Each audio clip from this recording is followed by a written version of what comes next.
Albert Watson slid a hand into the pocket of his greatcoat. The thread was there, a Christmas thread, the most amazing Christmas thread he had ever had. It was a thread from the King himself. It made him proud to have that message, even if it was just a print of His Majesty's handwriting. Albert didn't need to read it because he knew the words by heart, but he stole a look at it anyway. May God protect you and bring you home safe.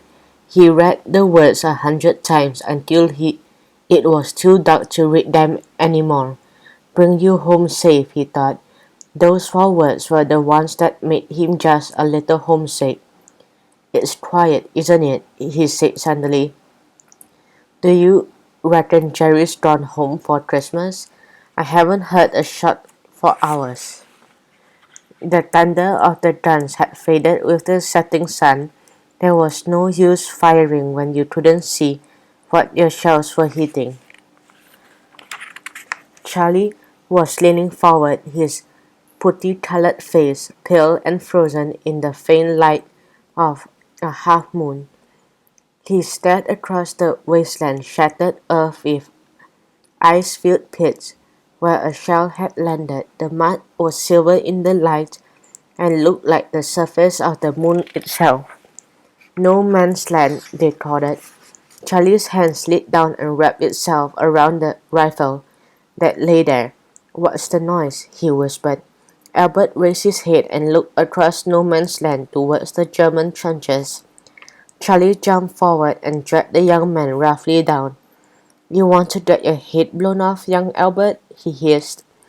There's marksmen just waiting for idiots like you to look over the top. Snipers, the best shots in the German army. You hurt my elbow, Albert complained. Shush, listen. The 2 men huddled on the frozen floor in the trench and strained their ears. It's a band, the young soldier breathed. It's a blooming brass band. Maybe they are going to attack us with trombones, Charlie chuckled.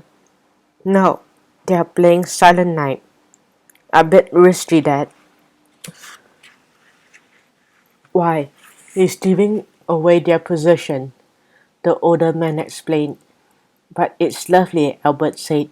His throat was tight and his eyes pricked with tears.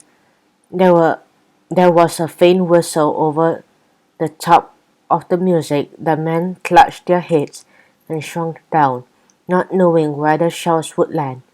It grew louder till it was a wail that drowned the music, and it ended with a sudden crash that came from the far side of no man's land. I told you, Charlie said. One of our gunners isn't in the Christmas spirit.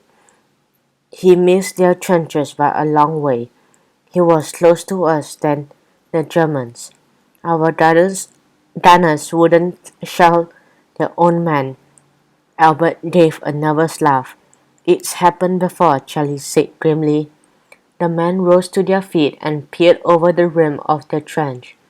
A spiral of blue smoke climbed to the sky as echoes of the explosion faded into the night.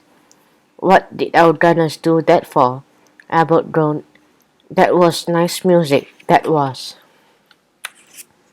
That will be the generals for you. They don't know it's Christmas? Christmas? They can't even spell the word. Albert nodded sadly. I had the same trouble spelling when I was at school. A ghostly silence fell over the silver scene again.